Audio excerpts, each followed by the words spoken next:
धमतरी जिला के गणेशपुर गांव में आया हूं और सुबह से गांव में जो है एक विवाद की स्थिति उत्पन्न हो गई से एक परिवार के एक व्यक्ति जो है 60 साल के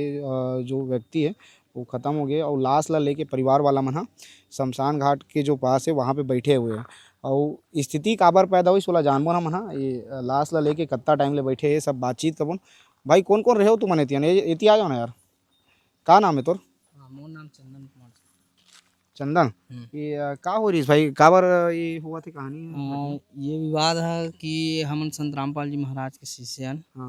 हाँ जेकर विरोध करत रही से गाँव वाला मन है का विरोध करत रही गाँव वाला मन कि यहाँ ओकर लिए कोई जगह नहीं है, समाज में नहीं है तो ओकर लिए कोई जगह नहीं है, घर यहाँ नहीं पाटना है। तो वहाँ हम लोग गड्ढा खन के रखे थे, उनको आके पूरा पाट दिया। कितना टाइम की बात है ये लगभग 1-2 घंटा पहले। 1-2 घंटा पहले की बात है हाँ तो तुम संत रामपाल ला मानने वाला हो तेकर बाकी नहीं पाटना है कहा था नहीं पाटना है करके बहुत विरोध, गाँव वाला मन 30-35 लोग आके यहाँ नहीं पाटना है, हम ये नहीं करने देंगे, ऐसे करके ना सब बैठे भी है वहाँ पास अभी।